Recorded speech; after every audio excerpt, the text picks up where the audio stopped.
Magda was examining the lines on her face when the buzzer rang to announce her next patient. She saw Bill every Tuesday and had, without fail, for many years.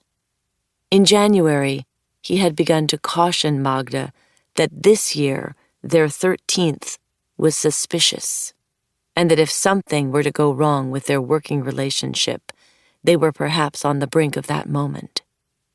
He had said as much during years 7 and 11 as well. "It's the prime numbers that are suspect," he said grimly, rubbing at his chin, "but 13 especially so." Hirsute and tall, Bill crouched reflexively upon approaching a door. He wore the rote uniform of bankers, fitted suits, loafers, never without pomade. He had a loud and confident way of speaking about things that held little or no value to him. He could bloviate about market-rate housing in Manhattan for indefinite periods, but could not talk easily about or to his wife. If he tried, his movements became agitated, worrying at his beard, a fastening and unfastening of his watch, a slow rotation of the wedding band encircling his thick finger.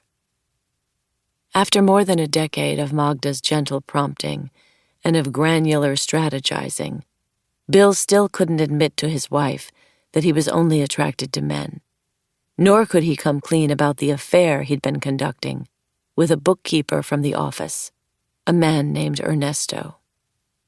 During their last session, he told Magda that the thing he dreaded was not the inevitable divorce, but that his wife would think he didn't care for her. That and the reputation. You remember what happened to Chet Lundberg. Magda had nodded. The banker whose affair with the building mailman was made public after an ill-timed tryst in the stairwell. Bill brought him up at least twice a month, shudderingly, to say that the man now lived in Iowa.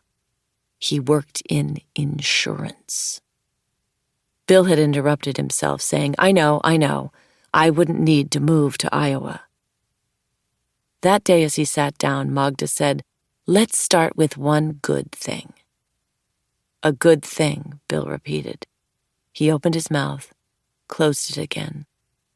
"Or," she said, "is there another place you'd like to begin today?" The grooves in Bill's forehead deepened as he squinted over at her. He cleared his throat. "I don't even know where to start. I just have a bad feeling about this summer. That's all."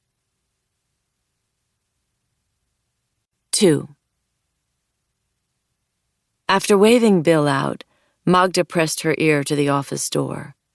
It was, as she hoped, quiet, but for the consistent rumbling of the sound machine. There were no signs of her colleagues, Boomer and Theo, who in recent weeks had become insistent that she have some sort of party. 70 is a big year, Magda Eklund, they kept saying, as if she weren't aware. They badgered her about it, in the shared kitchenette, in the elevator, and in a series of increasingly ridiculous voicemails espousing the benefits of celebrating one's longevity. She was listening to one such message as she activated the security system, keying in the code which Boomer had chosen years ago. 37383. Magda and Theo had immediately protested.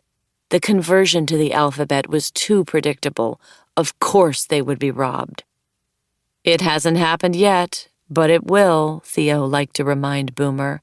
"I mean, it's a bit obvious. Freud." He'd jab a finger toward the fish tank, where a fat orange goldfish swam in lazy circles. "That's his name, too, in case you forgot." It was one of their oldest arguments, and Freud, the latest and longest surviving of their 8 goldfish, all of whom had borne the same name. Though in their decades of practice they'd yet to change the code, Theo needled Boomer about it in the same genial way he did with other issues.